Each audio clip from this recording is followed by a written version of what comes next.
Laws था, उसमें किराएदार के रूप में रह रहे जावेद अहमद के कमरे की तलाशी के दौरान मादक पदार्थ तो मिला ही, साथ ही 3 टाइमर युक्त इलेक्ट्रॉनिक सर्किट से लैस बम जैसे सामानों की बरामदगी भी की गई। इस क्रम में जावेद अहमद को हमने गिरफ्तार कर लिया, उससे पूछताछ हुई है। बरामद टाइमर युक्त इलेक्ट्रॉनिक बम का जो भी बम जैसा नमस्कार, मेरा नाम उत्कर्ष है। आप लाइव सीरीज देख रहे हैं। मुजफ्फरपुर जिले में 3 टाइम बम बरामद हुए थे। ये बम उस समय बरामद हुआ था जब बिहार के मुख्यमंत्री नीतीश कुमार का मुजफ्फरपुर जिले का दौरा होना था और ऐसे में तमाम पुलिस महकमे में खलबली मच गई थी। हालांकि इसको लेकर एडीजे मुख्यालय जितेंद्र सिंह गंगवार ने तमाम चीजें साफ कर दी और बताया गया कि मुजफ्फरपुर के कई जगहों पर स्मैक और गांजा को लेकर जिस तरीके से तस्करी चल रही थी, इसको लेकर छापेमारी हो रही थी। और इसी बीच एक लॉज में, एक घर में, एक लॉज के रूम में, जिस रूम में 11 फरवरी को जावेद अहमद रहा करते थे, उनके रूम की जब छापेमारी हुई तब वहां पर जो अफीम और गांजा की बरामदगी भी हुई और साथ ही साथ ये टाइम बम जैसा 3 बम बरामद हुआ। हालांकि पुलिस विभाग के जो टाइम बम या जो बम दस्ता है उसके द्वारा तीनों को नष्ट कर दिया गया, लेकिन तमाम चीजों की जानकारी दे रहे हैं जितेंद्र सिंह गंगवार। क्या कुछ कह रहे हैं, पूरा बयान आप सुने। और पूर्ण नशाबंदी हम लोगों का अभियान है। इसी क्रम में मुजफ्फरपुर पुलिस के द्वारा स्मैक और गांजा तस्करों के खिलाफ में जो कार्रवाई की जा रही थी, उसी क्रम में मिठनपुरा थाना के 3 कोठिया मोहल्ला इलाके में स्मैक जैसे नशीले पदार्थ की तस्करी और व्यापार से संबंधित जो सूचना प्राप्त हुई, उसमें 11 फरवरी को छापामारी के क्रम में एक लॉज था, उसमें किराएदार के रूप में रह रहे जावेद अहमद के कमरे की तलाशी के दौरान मादक पदार्थ तो मिला ही, साथ ही 3 टाइमर युक्त इलेक्ट्रॉनिक सर्किट से लैस बम जैसे सामानों की बरामदगी भी की गई। उस क्रम में अभी तक की जो अनुसंधान है मैं आपको बता दूं। इस क्रम में जावेद अहमद को हमने गिरफ्तार कर लिया, उससे पूछताछ हुई है।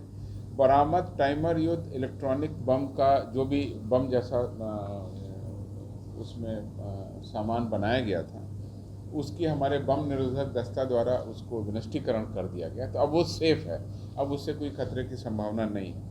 और जो प्रारंभिक जांच है उसमें ये जो पटाखे का बारूद है वो पाया गया है। उसमें किसी भी तरह का स्विच या डेटोनेटर या ऐसा कोई स्प्लिंटर नहीं मिला है जिससे कि ये वास्तव के बम के रूप में और बहुत ही घातक बम के रूप में प्रयोग हो सके, ऐसा कोई अभी तक प्रमाण नहीं मिला है। हालांकि फॉरेंसिक साइंस लेबोरेटरी को अब ये भेजा गया है और सही तरीके से उसकी और भी विश्लेषण के बाद में उससे जानकारी मिलेगी, लेकिन अभी तक की जो जानकारी है उसमें घातक बम में प्रायः डेटोनेटर या स्विच या ऐसे कील कांटे और ऐसे पदार्थ भर दिए जाते हैं जिससे विस्फोट होने पर वो फट जाए।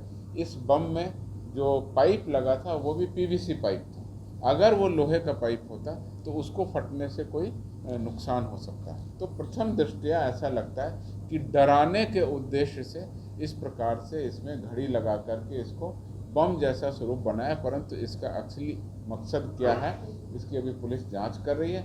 जो 3 बम मिले उसमें 2 इलेक्ट्रॉनिक घड़ी हैं और एक सुई वाली घड़ी मिली है। तो हम सब चीज़ों की जांच कर रहे हैं। उस क्रम में ये पता चला कि जावेद का भाई जैकी, जिसका पुराना आपराधिक इतिहास रहा है और ये स्मैक और बाकी सेवन में कई कांडों में वांछित रहा है, उसकी अभी जांच कर रहे हैं हम लोग, अनुसंधान में रिकॉर्ड मिला रहे हैं, पर पूछताछ में ऐसी बात पता चली। जावेद ने क्या बताया सर? जावेद ने जो बताया वो ये बताया कि इसका भाई जो जैकी है उसी ने ये सामान दिया था रखने के लिए और वो झोले में रखा था। वो झोले में 2 झोले थे, एक झोले में इस तरह का बम जैसा सामान और दूसरे झोले में स्मैक मिला था। तो अभी जैकी की गिरफ्तारी नहीं हुई है, हम लोग उसकी कार्रवाई कर रहे हैं। उसी क्रम में जब पुलिस के द्वारा छापामारी की गई तो उसके आसपास के इलाकों में भी छापामारी की गई, तो उसके पास में रहने वाले उमैर को पकड़ा गया, जो कि एक फेरी का काम करता है, बुलंदशहर यूपी का रहने वाला है।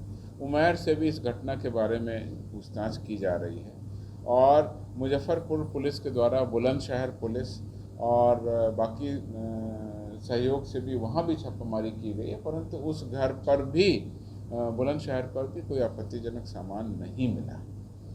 कुल मिलाकर के इस पूरे प्रकरण में जो करीब 600 ग्राम स्मैक और जो ठोस पदार्थ मिला है, 100 स्मैक की पुड़ियाँ मिली हैं, 5 कारतूस का खोखा भी मिला है और जो इलेक्ट्रॉनिक सर्किट और जो बम जैसा सामान मिला है वो 3 मिले हैं, 4 मोबाइल फ़ोन भी मिले हैं। इस क्रम में जो कांड दर्ज किया है उसमें हमने NDPS की धारा लगाई है, यानी जो मादक पदार्थ की धारा है, हमने उसमें विस्फोटक पदार्थ अधिनियम भी लगाया है और हमने उसमें आर्म्स एक्ट भी लगाया है, चूँकि कारतूस के खोखे भी मिले थे।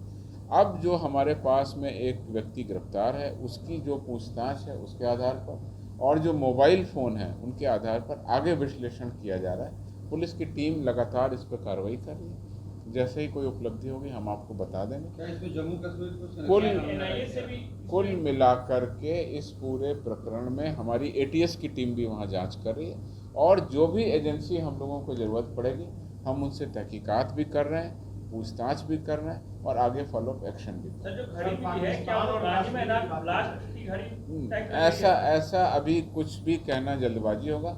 मैंने आपको वो सूचनाएं दी जो वेरीफाइड हैं, जहाँ तक हमारी सूचना आगे बढ़ी। तीनों धाराओं में केस दर्ज हो गया और गंभीर आपराधिक मुकदमा दर्ज है। एक व्यक्ति को जेल भेज दिया गया है। बाकी जो पूछताछ में चीज़ें आई हैं उसका भी वेरिफिकेशन हो रहा है, राज्य के अंदर, राज्य के बाहर, दोनों जगह हमारी टीमें काम कर रही हैं। जैसा आपको बताया, बुलंदशहर भी गई थी, लेकिन वो जो तीसरा व्यक्ति है वो अभी फेरी करने वाला बताया गया। फेरी करने के क्रम में उसके जम्मू कश्मीर या साउथ के कई राज्यों में या बिहार में भी पहले आने जाने की सूचना मिली है, उस पर भी हम कार्रवाई।